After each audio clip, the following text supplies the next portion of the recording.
साथियों को भगवान सिंह का नमस्कार। आज हम सिंधु घाटी सभ्यता के चौथे भाग की ओर बढ़ रहे हैं।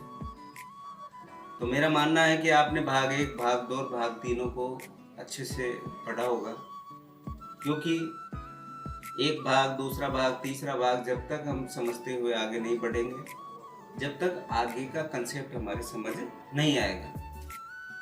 तो हम हमारी इस ई क्लास को शुरू करने से पहले मैं आपसे चाहूँगा कि मेरे इस चैनल को लाइक और सब्सक्राइब जरूर कर दें, जिससे कि मेरे वीडियो आप तक निरंतर पहुँचते रहें।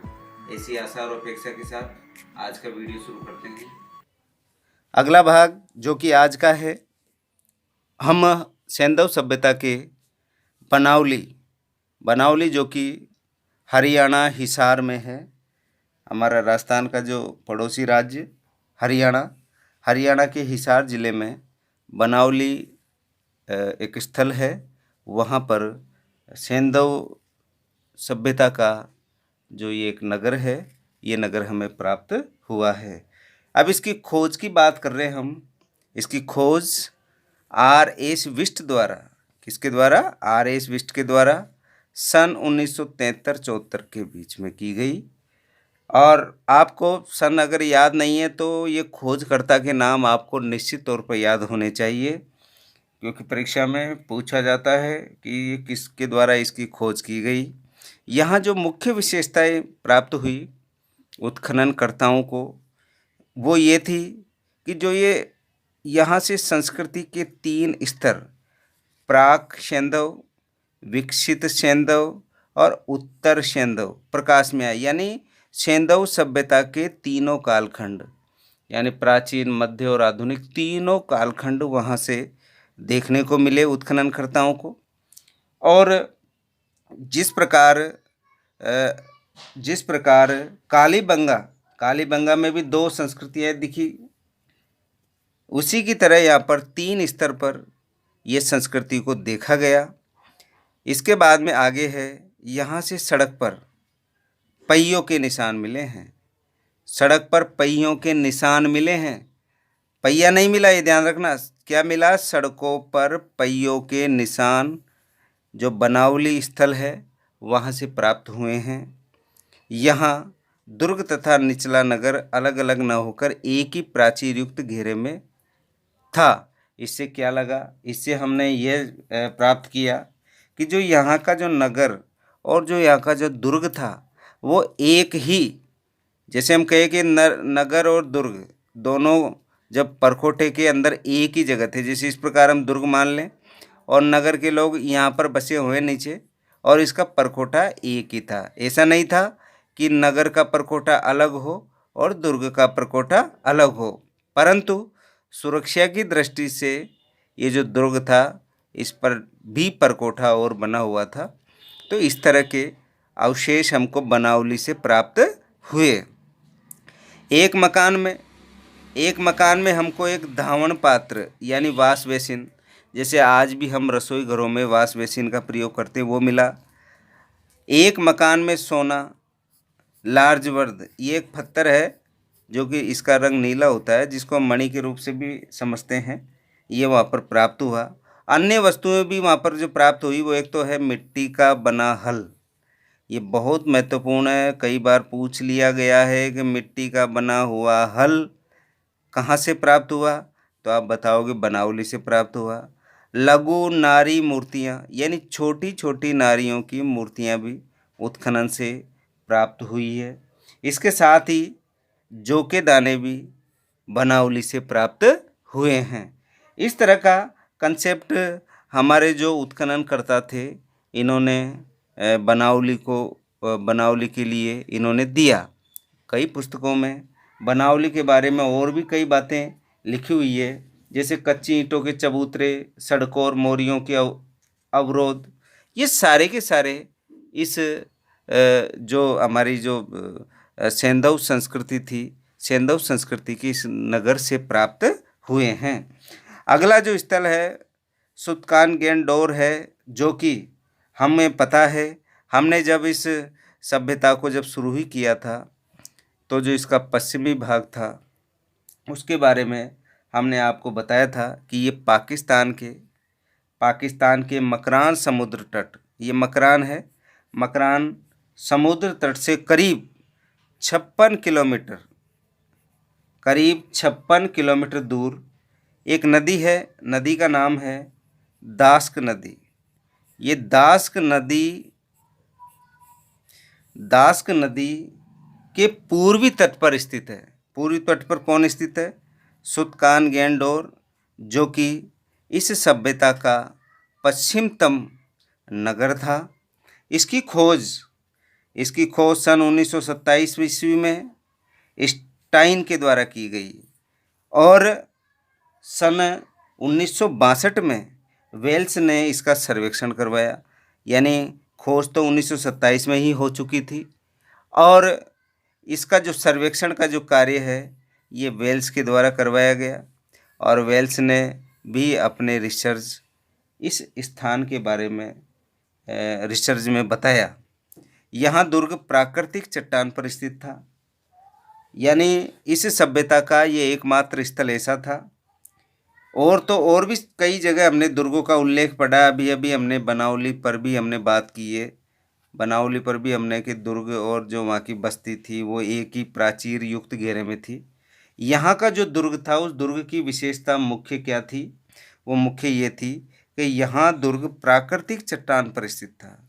यानी एक चट्टान और चट्टान के ऊपर दुर्ग का निर्माण करवाया गया और इस तरह का कंसेप्ट वेल्स के द्वारा हमें बताया गया। यहाँ बंदरगाह भी था। हमने बंदरगाह लोथलवाला भी देखा, वहाँ से अंतर्राष्ट्रीय व्यापार होता था। इसी तरह यहाँ पर भी बंदरगाह है और ये बंदरगाह के माध्यम से इस जगह से यानी इस स्थान से हड़प्पा और बेबीलोन के मध्य व्यापार के होने के संकेत हमको मिले हैं और तब हमारे इतिहासकारों ने इसको बड़ी प्रगाढ़ता के साथ कहा है कि हड़प्पा और बेबीलोन के मध्य व्यापार अहम भूमिका के साथ था, व्यापार की अहम भूमिका थी।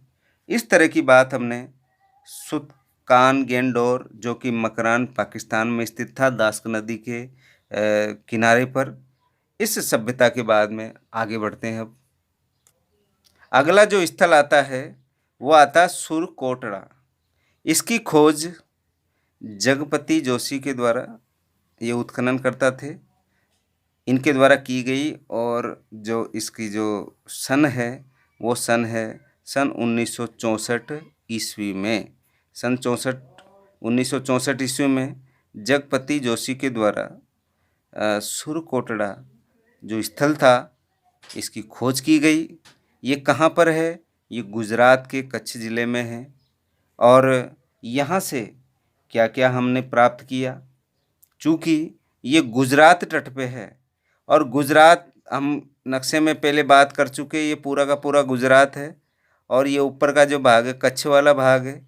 यहाँ से हमने, क्योंकि यहाँ से जब हम समुद्र को देखते हैं तो समुद्र इससे बहुत नज़दीक है और जब समुद्र बहुत नज़दीक था तो समुद्र तट पर यह सभ्यता का नगर हमें प्राप्त हुआ। यहाँ से हमें देखो क्या क्या जीवाश्म प्राप्त हुए। सबसे पहला है घोड़े के जीवाश्म यहाँ पर प्राप्त हुए। पहले इतिहासकारों ने घोड़े को प्रदर्शित नहीं किया, लेकिन जब ये सुरकोटड़ा के घोड़े के अवशेष जब प्राप्त हुए तब इतिहासकारों ने बताया कि सेंधव सभ्यता के जो लोग हैं वो घोड़े से भी उनका परिचय था। इसके बाद में एंटीमनी का घड़ा भी यहाँ से प्राप्त हुआ। ये भी कहाँ? सुरकोटड़ा से प्राप्त हुआ।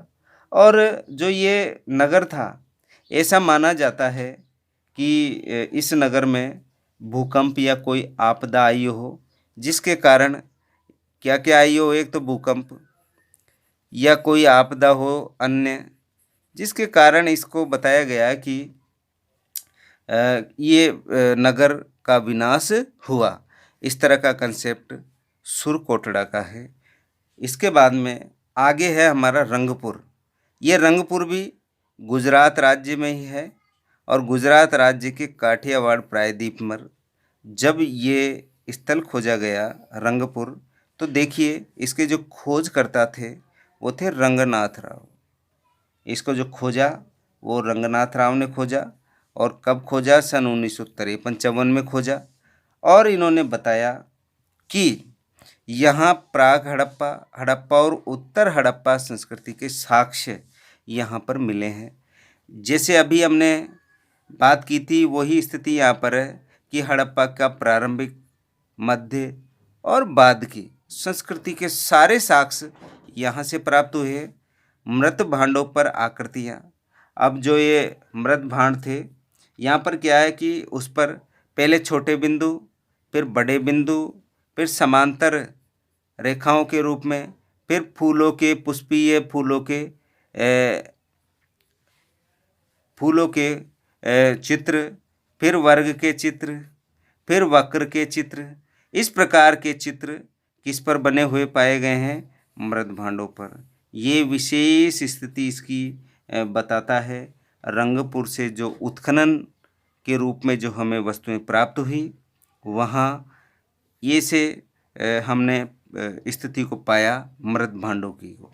इसके बाद में यह वनस्पति अवशेषों के आधार पर भी कहा गया, जो यहाँ की वनस्पतियाँ थी उसके आधारों पर भी ये कहा गया कि लोग चावल, बाजरा, ज्वार की खेती करते थे।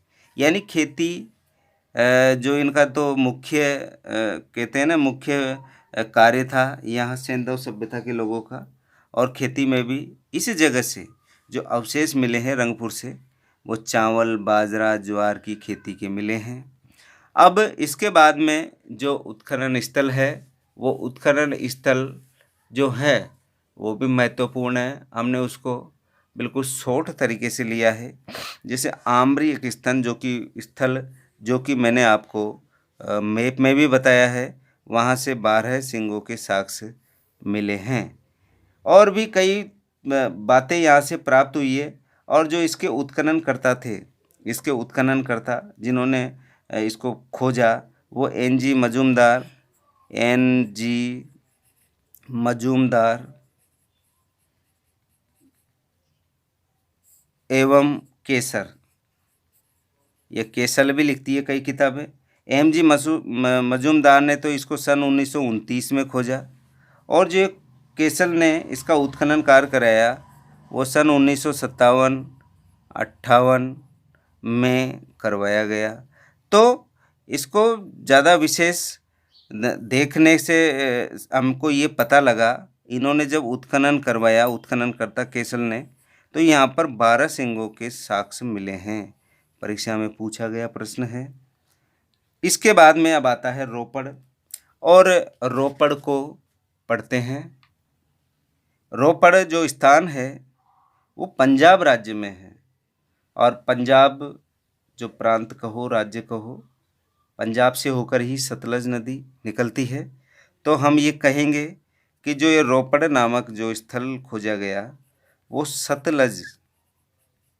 सतलज नदी के किनारे। और इसको खोज करता थे Y.D. शर्मा। इसके खोजकर्ता कौन थे? Y.D. शर्मा। इसके खोजकर्ता थे Y.D. शर्मा। और यहाँ से भी नवपाषाण, ताम्रपाषाण और प्रारंभिक ऐतिहासिक काल के साक्ष्य यहाँ से भी मिले हैं। परंतु जो सबसे महत्वपूर्ण साक्ष्य यहाँ से मिला है वो मिला है मानव के साथ कुत्ते दफनाने के साक्ष्य। यानी मानव के साथ कोई मानव की मृत्यु होती थी तो उसके साथ कुत्ते को भी दफना दिया जाता था। इस प्रकार के साक्ष्य रोपड़ से उत्खननकर्ताओं को मिले हैं। और भी कई बातें इस पे निकल कर आती है कि जो ये रोपड़ है ये हड़प्पा सभ्यता के स्थल का विनाश आग लगने के कारण हुआ। ऐसा बताया गया है कि जो रोपड़ है, रोपड़ का विनाश किसके कारण हुआ? इस स्थल का आग लगने के कारण। अभी अभी हमने बात की थी सुरकोटड़ा की। वहाँ पर मैंने आपको बताया था कि वहाँ जो उसका विनाश हुआ था वो भूकंप और आपदा के कारण हुआ था। परंतु जो ये रोपड़ था, ये रोपड़ स्थल, इसका विनाश आग लगने के कारण हुआ, ऐसा इतिहासकारों ने अपना पक्ष रखा। इसके बाद अब आता है मीनता थल, जो कि हरियाणा में है, और हरियाणा के भी एक भिवाड़ी ज़िला है। हम सब भिवाड़ी ज़िले से प्रसिद्ध है, वहाँ पर बहुत सारे कल कारखाने वर्तमान समय में स्थापित हैं। और इसकी खुदाई सन 1968 में इसकी खुदाई सन 1968 में एक उत्खनन करता थे सूरज भान के द्वारा इसका उत्खनन करवाया गया। यहाँ पर भी पूर्व हड़प्पा, हड़प्पा और परवर्ती हड़प्पा यानी तीनों के साक्ष्य मिले हैं। यानी ये लंबे समय तक ये नगर अस्तित्व में रहा। तीनों साक्ष्य मिलने से तात्पर्य तो यही है कि भाई ये जो नगर है, ये नगर शुरुआती हड़प्पा और उत्तरवर्ती जो हड़प्पा है, या जिसको हम परवर्ती हड़प्पा बोलते हैं, कि साक्ष्य यहाँ से मिले हैं। इसके साथ ही यहाँ जो मुख्य रूप से जो हमें प्राप्त हुआ है वो तांबे की कुल्हाड़ी प्राप्त हुई है।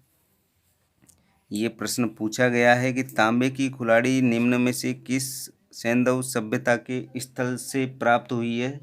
तो आपका सीधा सीधा जवाब होगा कि मीनताथल, जो कि भिवाड़ी हरियाणा में है, वहाँ से हमें प्राप्त हुई है। इसके बाद में अगला जो स्थल आता है वो आता है रोजदी। बात कर रहे हैं हम रोजदी की, और जो ये स्थल है ये भी आपके गुजरात के सौराष्ट्र ज़िले में जब खुदाई की गई, और खुदाई करने के फलस्वरूप वहाँ पर भी प्राग्ञ सैंधव और उत्तर सैंधव संस्कृति के अवशेष यहाँ से मिले हैं। यानी प्रारंभिक, मध्य और बाद के जो इसके कालखंड था सैंधव सभ्यता का, उस कालखंड के अंदर इसकी ये रोजदी नगर का अस्तित्व था। यहाँ से भी बहुत सारे काले, लाल, चमकदार मृत भांड, जब ये भी बात की थी हमने ये मृत भांडों की, और ये मृत भांड कैसे थे? यहाँ से लाल थे, लाल, काले चमकदार जो मृत भांड यहाँ से प्राप्त हुए हैं। और बस्ती के चारों ओर, कौन सी बस्ती? रोजदी बस्ती के चारों ओर बड़े बड़े पत्थर की सुरक्षा दीवार थी। बड़े बड़े पत्थरों के द्वारा, जैसे ये रोजदी है और इसकी जो दीवारें थी, ये जो दीवारें चारों ओर की थी वो बड़े बड़े पत्थरों के द्वारा बनाई गई थी। यहाँ से मुख्य जो बात निकल कर आती है वो आती है कि यहाँ हाथी के अवशेष मिले हैं। हाथी के इस अवशेष बहुत महत्वपूर्ण प्रश्नों के रूप में परीक्षा में आता है। तो हाथी के अवशेष निम्न में से किस स्थल से प्राप्त हुआ है? तो आप बताओगे रोजदी, और वो कहाँ पर है? सौराष्ट्र, गुजरात में। इसके बाद में आता है दयामाबाद। जैसा कि हमने कहा था कि सैंधव सभ्यता का, जब हमने भारत का यहाँ पर नक्शे में अपन ने इस संस्कृति की बात की थी तो दयामाबाद महाराष्ट्र में था, और यहाँ मैंने इसको नक्शे पे बताया था दयामाबाद। ठीक है, ये दयामाबाद था। आप देखिए ये जैसे भारत का नक्शा, और भारत के नक्शे में ये तो आपका गुजरात, और इसके जस्ट नीचे महाराष्ट्र में क्या है? दयामाबाद। अब दयामाबाद की बात हम यहाँ पर कर रहे हैं। यहाँ से क्या क्या विशेषता है, कहाँ पर स्थित है? तो आप कहोगे महाराष्ट्र में प्रवरा नदी के, यह है प्रवरा नदी, एक नदी है प्रवरा नदी के बाएं किनारे पर, जब प्रवरा नदी के बाएं किनारे से जब उत्खनन का कार्य प्रारंभ हुआ तो वहाँ से बहुत सारे हमें साक्ष्य के रूप में कुछ वस्तुएं मिली। वस्तुओं में भी हम बात करें, जैसे मुहर मिली,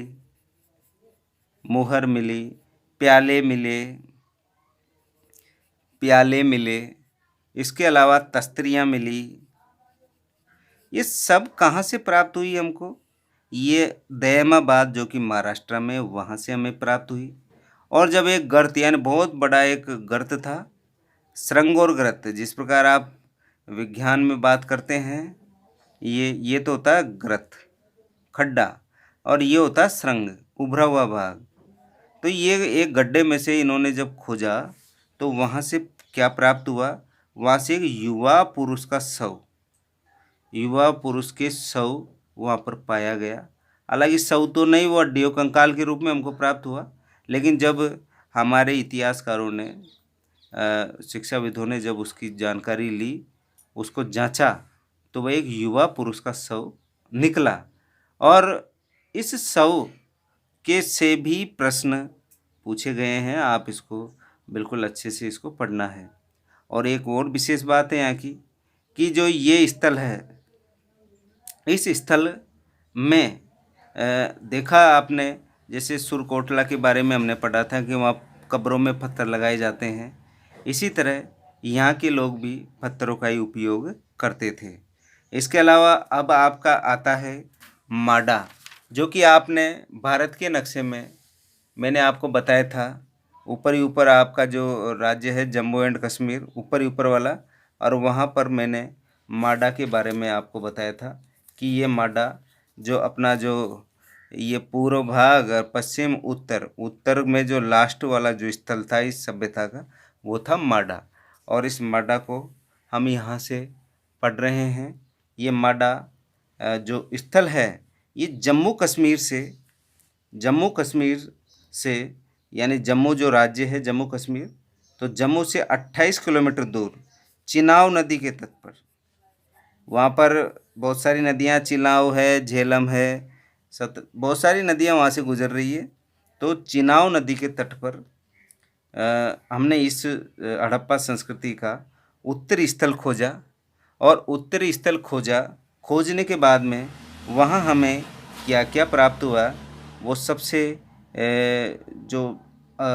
महत्वपूर्ण जो हमें यहाँ से प्राप्त हुई है वस्तु, वो थी कांस्य निर्मित पेचदार पिन। कांस्य निर्मित पेचदार पिन, वही पेच जिस प्रकार आज भी हम पेच का उपयोग करते हैं, इसी तरह का यहाँ पर पेचनुमा, ये जैसे पेच होता है इस तरीके का, जैसे हम दीवार में पेच लगा देते हैं, ऐसी पिन वहाँ से प्राप्त हुई। कहाँ से? मांडा से। जो कि मांडा हमारे इस सभ्यता का कौन सा हिस्सा है? उत्तरी, यानी उत्तर में उत्तरी भाग में जो हमारा स्थल है सेंधव सभ्यता का, वो माडा है। और यहाँ से मुख्य रूप से जो हमें वस्तु प्राप्त हुई है वो कांस्य यानी कांसे की या कांसे के द्वारा बनी पेचदार पिन यहाँ से प्राप्त हुई है। और भी कई वस्तुएं प्राप्त हुई है, जैसे हम कहेंगे मिट्टी के ठीकरे मिले हैं यहाँ से, मिट्टी की वस्तु के जो बनाए हुए जो ठीकरे जिसको बोलते हैं, मटकियों के जो टुकड़े होते हैं उनको ठीकरे बोलते हैं, वो ठीकरे यहाँ से मिले हैं। इधर से ब्लेड मिली है, हड्डियों के नुकीले बाणाग्र मिले हैं। लेकिन सबसे महत्वपूर्ण यहाँ से प्रश्न जो आता है वो कांस्य निर्मित पेचदार पिन से ही यहाँ से प्रश्न निकल कर आता है। आगे बढ़ते हैं। अब देखिए सिंधु घाटी सभ्यता की जो मुख्य विशेषताएं हैं, आपके सिलेबस में केवल स्थल तक ही नहीं रहे, आप इसकी विशेषताओं पर भी हम बात करेंगे। एक एक विशेषताओं की डीपली हम यहाँ पर जानकारी लेंगे। तो सबसे पहला हमारा नंबर आता है सामाजिक जीवन का। भाई ये जो सेंधव संस्कृति थी या सिंधु घाटी सभ्यता थी, इसका सामाजिक जीवन कैसा था, किस प्रकार ये बटी हुई थी, क्या क्या इनका खान पान था, मनोरंजन के क्या क्या साधन इनके पास थे, अस्त्र शस्त्र के रूप में ये क्या क्या प्रयोग करते थे, ये सारी की सारी बातें हम सिंधु घाटी सभ्यता की मुख्य विशेषताओं में नंबर 1 पर लेते हैं। और नंबर 1 पे आता है सामाजिक जीवन, सोशल लाइफ। अब बात करें कि जो सेंधव निवासी थे यानी सिंधु घाटी सभ्यता के निवासियों का जीवन बहुत सुविधापूर्ण और जीवन वहाँ का क्या था? सुखी था। सुखी होने का जो मुख्य कारण आपने देखा कि यहाँ की जो सामाजिक व्यवस्था का जो मुख्य आधार था, वो सामाजिक व्यवस्था का मुख्य आधार था यहाँ का परिवार। क्योंकि परिवार से वहाँ की पूरी संस्कृति विकसित हुई है। खुदाई से हमें बहुत सारी नारी की मूर्तियाँ मिली है। और नारी की मूर्तियाँ मिलने से ऐसा अनुमान लगाया है कि यहाँ की सत्ता मात्र सत्तात्मक थी, यानी महिलाओं को इस जगह या इस संस्कृति में विशेष स्थान दिया गया था। इसलिए इसे हम मात्र सत्तात्मक के रूप में भी हम इसको समझते हैं। अब देखिए यहाँ पर भी जिस प्रकार हम वर्ण की बात करते हैं, यहाँ पर भी 4 वर्ग थे। 4 वर्गों में समाज बटा हुआ था। पहला वर्ग था विद्वान वर्ग। अब आती है विद्वान वर्ग में कौन कौन थे, कौन कौन नहीं थे, इसके बारे में भी यहाँ पर इतिहासकारों ने लिखा है। विद्वान वर्ग में हम कहते हैं कि वे पुजारी थे, वैद्य थे, ज्योतिषी थे, जादूगर थे। ये सब कौन से श्रेणी में आते हैं? ये सब विद्वान श्रेणी में आते थे, यानी पढ़े लिखे जिसको हम कहते थे, यानी जो बहुत विद्वान इंटेलिजेंट जो वर्ग था उसमें हमने कहा है कि कौन कौन आते थे। मैंने आपको बताया पुजारी आते थे, वैद्य आते थे, इधर से आपके जो ज्योतिषी आते थे, जो ज्योतिषाचार्य होते थे, और जादूगरों को भी इसमें शामिल किया गया है। ये यहाँ की मुख्य बात रही है। इसके बाद में दूसरे नंबर पे आते थे योद्धा के बाद में व्यापारी आते थे जो कि व्यापार करते थे, और चौथे नंबर पे आते थे शिल्पकार और श्रमिक।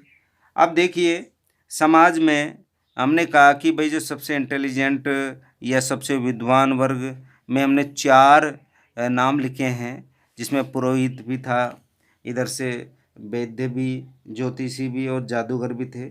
और ऐसा माना गया है कि पुरोहित का जो स्थान था वो उच्च था, सम्मानीय था, और इसका भी अनुमान हमारे जो उत्खननकर्ता थे उन्होंने अपने रिसर्च के माध्यम से बताया।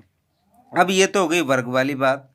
अब आती है कि भाई इनका रहन सहन किस प्रकार रहा होगा, ये किस प्रकार रहते थे, और क्या क्या ये उपयोग में लेते थे। सबसे पहला आता है रहन सहन। यहाँ के जो लोग थे यानी पुरुष धोती, चद्दर, शॉल व केस रखते थे। केस का मतलब सर वाले केस रखते थे, यानी बाल इनके बड़े होते थे।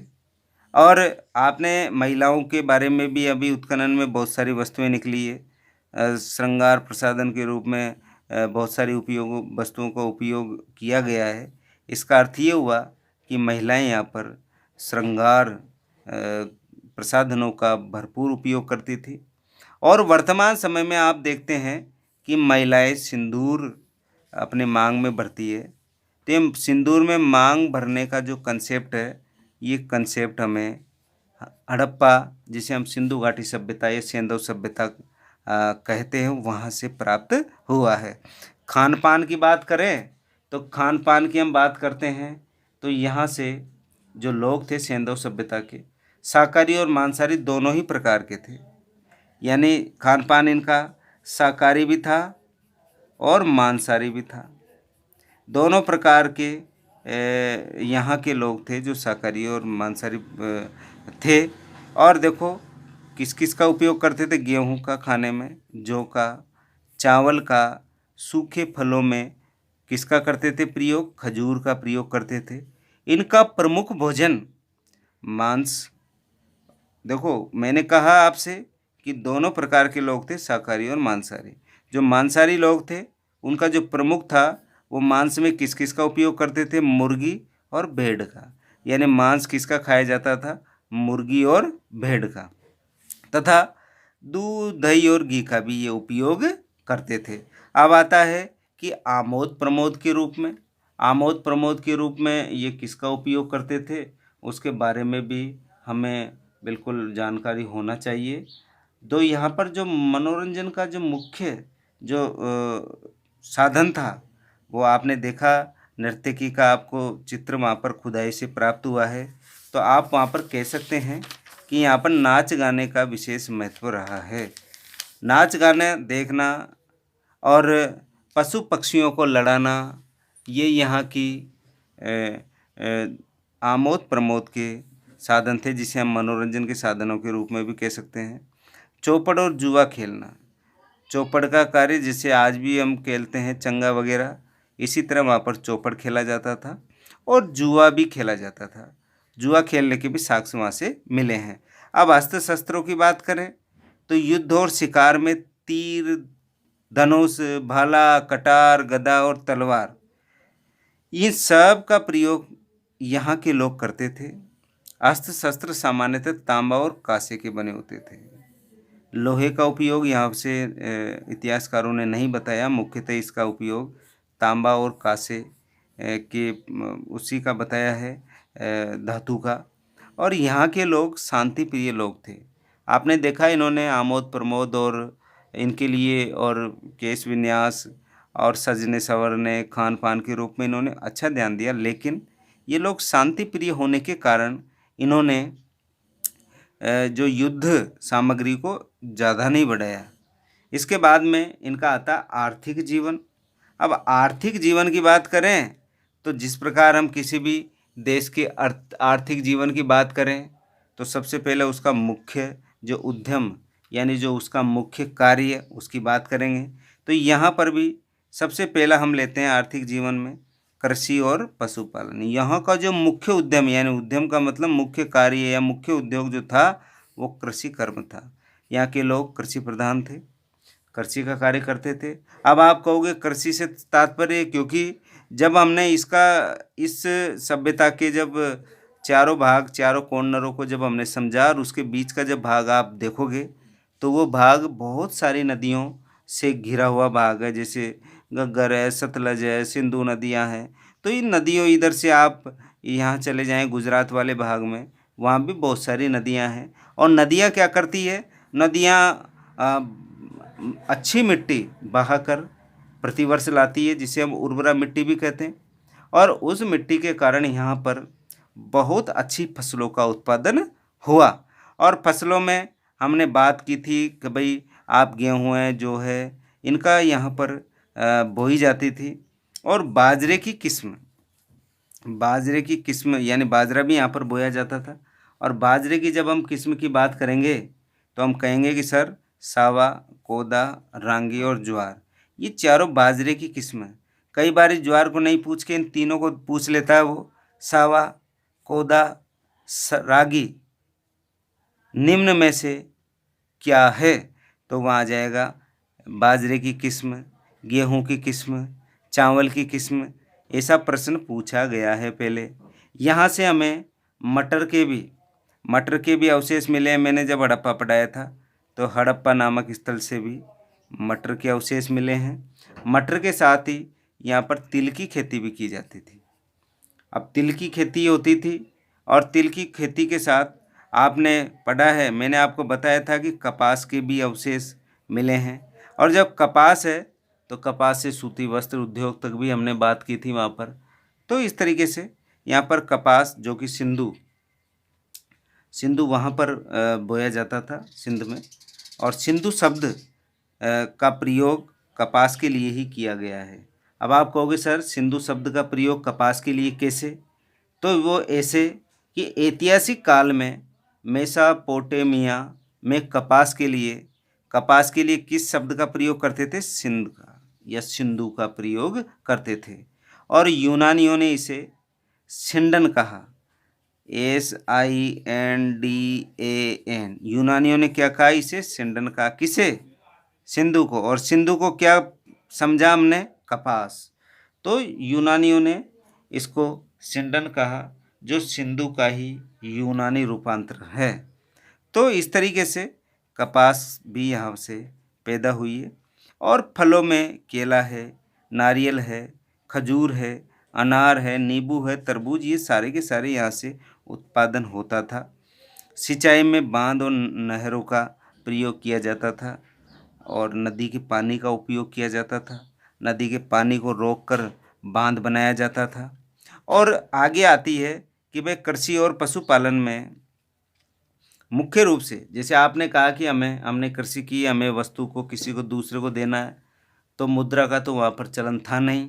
तो जो व्यापार में या पशुपालन में या हम कोई वस्तु खरीदते हैं उसके लिए विनिमय का मतलब आदान प्रदान। एक वस्तु देना, जैसे मैं मार्केट जाऊं और मैं वहां से कोई वस्तु खरीदूं तो उस वस्तु के लिए खरीदने के लिए मुझे दूसरी वस्तु देनी पड़े, ऐसी व्यवस्था यहाँ पर नहीं थी। और यहाँ जो विनिमय का जो मुख्य आधार था वो था अनाज के माध्यम से यहाँ पर विनिमय होता था। और ये तो था राज्य में यानी सेंधव के अंदर अंदर। और जब अंतर्राष्ट्रीय व्यापार होता था तो वहाँ वस्तु के बदले वस्तु का, जैसे हमने कोई वस्तु दूसरे देश से मंगवाई तो हमारे देश से कुछ सामग्री या कुछ वस्तु उस देश को देनी होती थी और उस देश से कुछ वस्तु हमारे देश को प्राप्त होती थी। ऐसी व्यवस्था ये अंतर्राष्ट्रीय व्यापार में थी। और अंतर्राज्यीय या एक नगर की बात करें तो वो नगर में विनिमय अनाज के माध्यम से होता था। जिसे आज भी हम देखते हैं कि गांव के अंदर जब कोई सब्जी बेचने वाला जाता है तो वहाँ की महिलाएं जो गेहूँ दे देती है और कुछ सब्जी और कुछ ऐसी वस्तुएं खरीद लेती है। ऐसी व्यवस्था मैंने आज भी देखी है इस 21वीं सदी में भी। तो ये सैंधव सभ्यता की बात कर रहे हैं हम, तो वहाँ पर भी अनाज के माध्यम से ही विनिमय होता था, ऐसा इतिहासकारों ने यहाँ पर बताया है। पशु, यहाँ के जो पशु थे और जो पशु में भी गाय है, भैंस है, कुत्ता है, सूअर है, भेड़ है, बकरी, हिरण, खरगोश और हाथी किससे परिचय था। उपयोग नहीं किया इन्होंने हाथी का, घोड़े से भी इनका परिचय था। और कुबड़दार ऊँट है ये, कुबड़दार ऊँट से भी इनका परिचय था। किनका? सेंधव सभ्यता के लोगों का। और इसमें जो महत्वपूर्ण जो अब लाइन आ रही है वो नेसधी नामक नगर पशुपालकों का प्रमुख केंद्र था। जो पशुपालक जो पशुओं को पालते थे ऐसे लोग सबसे ज़्यादा निवास करते थे और वो कौन सा स्थान था? नेसधी था। अब आगे बढ़ते हैं। कृषि और पशुपालन के अतिरिक्त बहुत सारे उद्योग धंधे यहाँ पर थे। जैसे शिल्प की बात करें और अन्य उद्योग धंधों की बात करें। अब शिल्प में भी जो प्रमुख उद्योग धंधा था वो था कपड़ा बुनना, वस्त्रों पर कढ़ाई करना। वस्त्रों पर कढ़ाई का अर्थ जैसे वस्त्र पर जिस प्रकार आज हम छापे का प्रयोग करते हैं उसी तरह वहाँ पर जो वस्त्र थे वहाँ पर कढ़ाई का कार्य किया गया। चाक पर मिट्टी के बर्तन बनाए जाते थे। खिलौने बनाने का कार्य था। मुद्राओं को बनाने का कार्य था। लेकिन ये मुद्रा प्रचलन में थी ऐसा साक्ष्य हमें मिला नहीं है, क्योंकि अगर मुद्राएं प्रचलन में होती तो हमने अभी समझा है कि जो अनाज था वो विनिमय का माध्यम न होकर मुद्राएं होती, तो मुद्राओं का यहाँ से साक्ष्य पूर्ण रूपेण मिला नहीं, केवल मोहर के रूप में हमने यहाँ पर प्राप्त की है। इसके अलावा आभूषण निर्माण, यहाँ पर भी कई प्रकार के आभूषणों का निर्माण किया गया है। और हमें यहाँ से लेकिन ये ध्यान रखना कि चांदी के न केवल आभूषण अपितु बर्तन भी मिले हैं। आभूषणों में आप कहोगे कि भाई चांदी के तो आभूषण के साथ साथ बर्तन भी चांदी के मिले हैं, परंतु सोने का कोई भी बर्तन नहीं मिलता। यानी सोने के आभूषण तो मिले हैं, आप कहोगे कि भाई चांदी के आभूषण यहाँ पर मिले हैं और चांदी के बर्तन भी मिले हैं, लेकिन सोने का कोई भी बर्तन यहाँ से प्राप्त नहीं हुआ। और भी कह सकते हैं, और भी कई है, जैसे शीशे के भी कुछ उपकरण यहाँ पर मिले हैं। किसके मिले हैं? शीशा के भी यहाँ पर बहुत सारे उपकरण मिले हैं। और जो धातुओं को जो निर्माण का कार्य होता था वह निर्माण का कार्य वही, जैसे आज भी हम धातुओं को गलाते हैं, धातुओं को पीटते हैं। जिस प्रकार कोई कड़ा बनाते हैं तो धातुओं को जोरदार पीटा जाता है। उस पर पानी चढ़ाने की विधि से अच्छी तरह परिचित थे।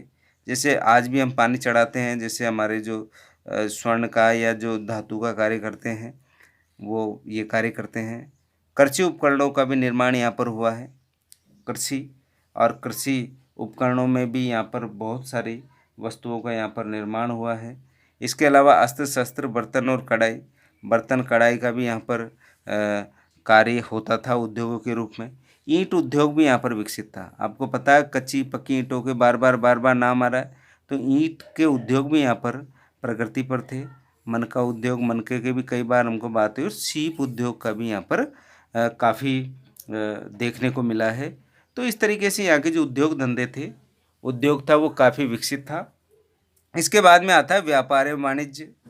अब व्यापार की बात करें तो सिंधु निवासियों ने व्यापार में भी रुचि ली। आप कहोगे सर व्यापार में रुचि लेने का जो मुख्य कारण था, क्योंकि सिंधु लोग के पास जल मार्ग था। और जल मार्ग में आपने गोदी के बारे में पढ़ा, लोथल। और लोथल वहाँ पर आपको एक गोदी थी यानी बंदरगाह था, वहाँ से ये अंतर्राष्ट्रीय व्यापार करते थे। और इसका जो व्यापार करने का जो मुख्य मार्ग था, यह व्यापारी जो मुख्य मार्ग से आते जाते थे वो जलीय मार्ग ही था। और इस मार्ग, ऐसा नहीं है कि वो स्थल मार्ग से परिचित नहीं थे या उनको ज्ञान नहीं था, उनको ज्ञान था, परंतु वे अधिकांश व्यापार जो करते थे वो जल मार्ग से ही करते थे, चाहे वो आंतरिक हो चाहे वो अंतर्राज्य या अंतर्राष्ट्रीय व्यापार हो। चूँकि यहाँ जो सेंधव नगर में सबसे बड़ी समस्या थी कच्चे माल की। हमारे यहाँ पर इस जो सेंधव सभ्यता का जब हमने बहुत सारी पुस्तकों को देखा, कई इतिहासकारों ने कहा कि यहाँ सेंधव सभ्यता में यानी संत सेंधव कालखंड में कच्चा माल यहाँ पर था नहीं। तो कच्चा माल नहीं था तो जहाँ पर ये उद्योग धंधे स्थापित थे, वहाँ के व्यापारियों ने देश के भीतरी भाग जैसे बलूचिस्तान जो कि सिंधु क्षेत्र में आता है, राजस्थान है, गुजरात है, ये सारे के सारे स्थलों से जानवरों पर लादकर माल को लाया जाता था, कच्चे माल को, और कच्चे माल को लाकर और इसको बनाया जाता था। इसके अलावा और अन्य राज्यों से भी, अन्य जैसे मैसूर की बात कर लें, हम मैसूर से क्या करते थे, हम मैसूर से सोना मंगवाते थे। इसी तरह राजस्थान है, बलूचिस्तान है, मद्रास से तांबा, ये राजस्थान है, मद्रास है, बलूचिस्तान, वहाँ से हम क्या मंगाते थे, तांबा मंगाते थे। इसके अलावा कश्मीर और कठियावाड़ से बहुमूल्य पत्थर, ये कश्मीर और कठियावाड़ से हम ना जो बहुमूल्य पत्थर मंगवाते थे और इनका उपयोग हम उद्योगों में करते थे।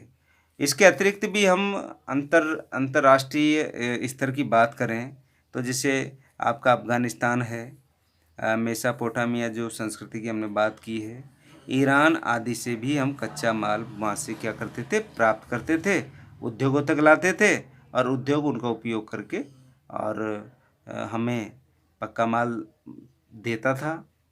और हमने यहाँ पर भी कई वस्तुओं का क्रय विक्रय वस्तु विनिमय के द्वारा ही किया जाता था। मैंने अभी अभी आपको बताया था कि अनाज से विनिमय होता था, अनाज ही माध्यम था किसी वस्तु को खरीदने का। इसी तरह जब अंतर्राष्ट्रीय व्यापार की बात करें तो वहाँ पर जब हमने कच्चा माल प्राप्त किया तो माल के प्राप्त करने के एवज में अपने पड़ोसी देश को या पड़ोसी राज्य को हमें भी वस्तु ही वहाँ पर दी जाती थी। इसीलिए मैंने मेरी तीसरी लाइन में लिखा है, क्रम जो क्रय विक्रय है वो वस्तु के विनिमय द्वारा ही हुआ है, ऐसा इतिहासकारों का मानना है। ईरान से चांदी मंगवाई जाती थी और लार्ज वर्द मणि का भी आयात किया जाता था। ये लार्ज वर्द मणि नीले रंग का होता है, नीले रंग का पत्थर, सीधी बात ये है, नीले रंग के पत्थर का जो नग होता है, जो मणि होती है, उसे हम लार्ज वर्द मणि कहते हैं। ये काफ़ी कीमती होती थी और ये कहाँ से मंगाई गई है, ईरान से मंगाई गई है। इस तरह की बात हम व्यापार और वाणिज्य के रूप में करते हैं। और भी हमको पता है, हमने अभी पढ़ा है पहले वाले जो कंसेप्टों में कि चहूँ दड़ो और लोथल में भी बहुत सारे कारखाने थे और कारण ये था लोथल क्योंकि वहाँ पर बंदरगाह था। इसके कारण जहाँ पर सुविधाएँ होती हैं आने जाने की, वहाँ से जो व्यापार है, व्यापार की संभावनाएं या व्यापार की प्रगति निश्चित तौर पर बढ़ती है। इसलिए यहाँ पर हमने व्यापार को भी अच्छे से यहाँ पर लिया। इसके बाद में आता है धर्म और धार्मिक विश्वास।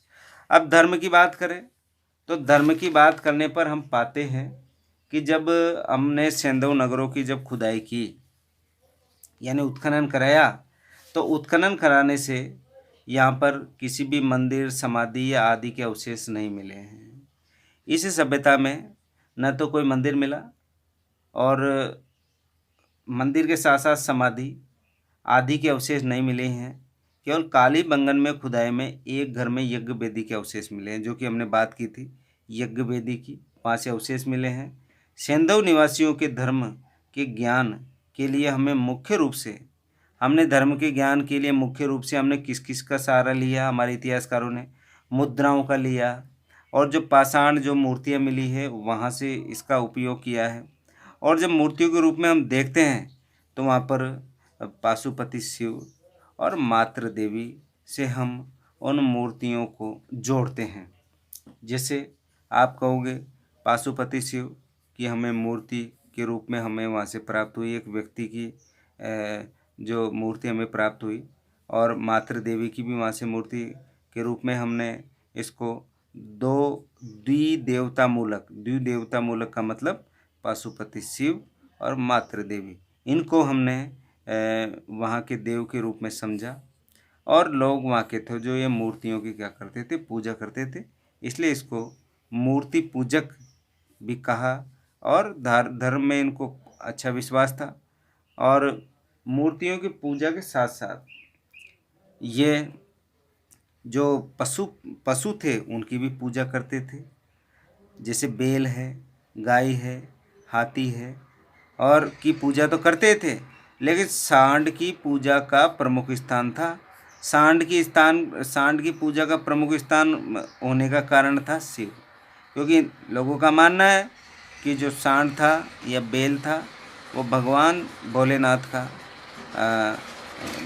वाहन था। इस दृष्टि से इसकी पूजा का प्रमुख स्थान था। इसके बाद में ये प्रकृति और वृक्ष पूजा पर भी काफ़ी विश्वास रखते थे, इसलिए वृक्षों में पीपल की पूजा का बड़ा महत्व था। तो ये पीपल की पूजा करते थे। और देखिए, शक्ति उपासना तथा पशु बलि प्रचलित थी, यानी शक्ति की उपासना से सीधा सीधा संबंध मातृ देवी से है। और मातृ देवी की उपासना के साथ साथ पुरुष देवता की भी उपासना करते थे, जैसा कि हमने देखा है पशुपति शिव। और आपने वहाँ पर देखा होगा कि जब शिव की बात करते हैं तो मोहनजोदड़ो से हमने एक योगी का चित्र मिला था, और उस योगी के चित्र पर हमने बात की थी कि भाई योगी है जो पद्मासन मुद्रा में बैठा हुआ है, और पद्मासन मुद्रा में बैठे एक योगी के जैसा लग रहा है, और पुरुष की दाईं ओर और बाईं ओर गेंडा और भैंसा विचित्र रूप से वहाँ पर चित्र बने हुए हैं। सिर पर एक त्रिशूल जैसा आभूषण है, तो इतिहासकारों ने उसको सीधा सीधा भगवान शिव से जोड़ा है। इसलिए इसको जो देवता के रूप में माना, और मार्शल ने इसे रुद्र शिव की संज्ञा दी। ये किसका मानना था? मार्शल का मानना था। इसके अलावा देखो, नाग पूजा का भी यहाँ पर विशेष महत्व था, और नाग पूजा के विशेष महत्व को भी हमारे इतिहासकारों ने बहुत ही अच्छे से कई पुस्तकों में समझा रखा है। जो वृक्षों में पीपल बहुत पवित्र वृक्ष माना जाता था। ऐसा नहीं है और वृक्षों का महत्व नहीं था, लेकिन पीपल का जो महत्व था वो विशेष था। और मार्शल ने ही पीपल के बारे में कहा कि संभवतः यह श्रृंगी पशु पीपल देवता का वाहन माना जाता है। और भी जैसे वृक्ष है, जैसे नीम है, खजूर है, बबूल है आदि का अंकन भी हमको धार्मिक रूप में प्राप्त हुआ है। इसके अलावा जल है, स्वास्तिक है, चक्र है को भी पवित्र माना, जल को भी पवित्र माना। जो आपका सात्या का निशान है, जिसको क्या बोलते हो? स्वास्तिक बोलते हो, ये भी इसी सैंधव सभ्यता की देन है। स्वास्तिक है, चक्र है, इन सब को पवित्र माना गया। तो इस सभ्यता के अंदर धार्मिक और धर्म पर पूर्ण विश्वास था। और आगे बढ़ते हैं। हमने सिंधु घाटी सभ्यता का चौथा भाग समझा। आप चौथे भाग को अच्छे से पढ़े। यहाँ से बहुत प्रश्न पूछे जाते हैं, और मेरा मानना है कि आपने तीनों खंड पढ़े हैं, इसी तरह चौथे खंड को भी आप समझेंगे। जब तक आप पूरे खंडों को अच्छे से नहीं समझोगे, परीक्षा में प्रश्नों को नहीं कर पाएंगे। तो ऐसी आशा और अपेक्षाओं के साथ मैं आज का क्लास यहीं समाप्त करता हूँ, और आपके उज्जवल भविष्य की कामना के साथ धन्यवाद।